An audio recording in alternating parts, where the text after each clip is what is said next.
নমস্কার বন্ধুরা, লুবরা রাসোইতে সবাইকে স্বাগত জানাই। আজকে তৈরি করে দেখাচ্ছি আমাদের বাঙালিদের প্রত্যেকেরই অত্যন্ত প্রিয় একটা সবজি লাউ। সেই লাউ দিয়ে চিংড়ির রেসিপি আমি আজকে তৈরি করে দেখাচ্ছি।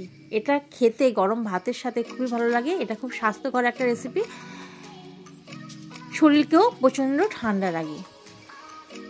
এখানে আমি একটা গোটা লাউ নিয়েছিলাম, তার অর্ধেকটা আমি কেটে রান্নাটা করছি আর অর্ধেকটা রেখে দিয়েছি। দেখুন লাউগুলো কিন্তু প্রচণ্ড কচি আছে, একটু দানা ঠিক মতো হয়নি।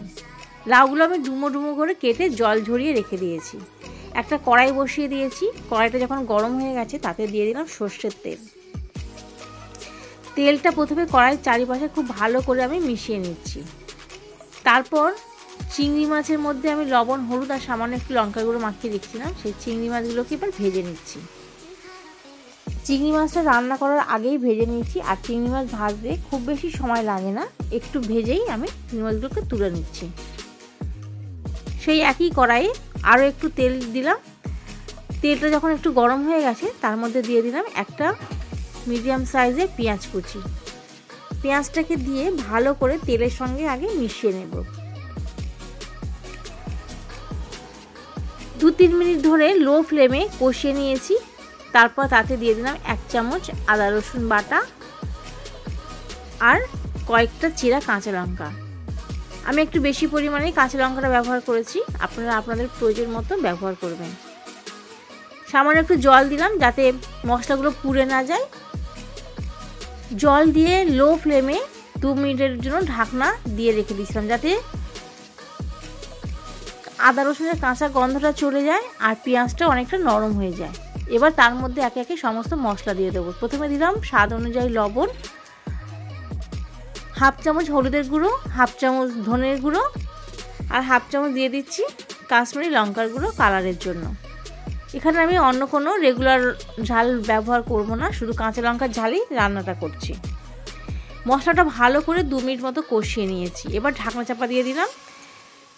আরও একটু কষিয়ে নিয়েছি। সামান্য একটু জল আমি এখানে যোগ করেছিলাম যাতে মশলাটার মধ্যে থেকে সমস্ত কাঁচা গন্ধটা চলে যায়। এবার কেটে ধুয়ে রাখা লাউগুলোকে দিয়ে মশলার সঙ্গে আবারও কষিয়ে নিচ্ছি।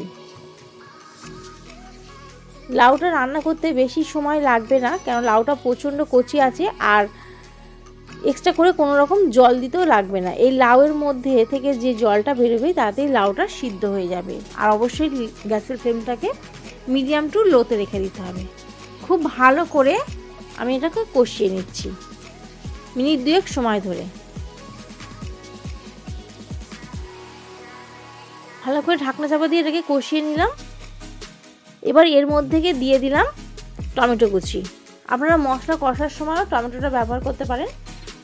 আমি একটু সবার শেষে টমেটোটা দিচ্ছি, দিয়ে আবারও কিছুক্ষণের জন্য 5 মিনিটের জন্য ঢাকনা চাপা দিয়ে কষিয়ে নিয়েছি। দেখুন লাউটা কতটা নরম হয়ে গেছে আর লাউ থেকে কতটা পরিমাণে জল ছেড়ে দিয়েছে। এবার আমি ভেজে রাখা চিংড়ি মাছগুলোকে দিয়ে দিলাম, দিয়ে আরও কিছুক্ষণ কষিয়ে নেব।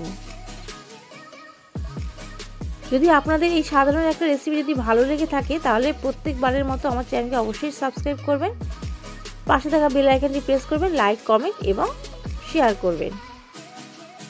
উপর থেকে এবার ধনেপাতা কুচি ছড়িয়ে দিলাম, দিয়ে একটু মিশিয়ে নিলাম, নিয়ে এবার ঢাকনা চাপা দিয়ে রেখে দেব। তারপরে কিছুক্ষণ পর আমি পরিবেশন করব।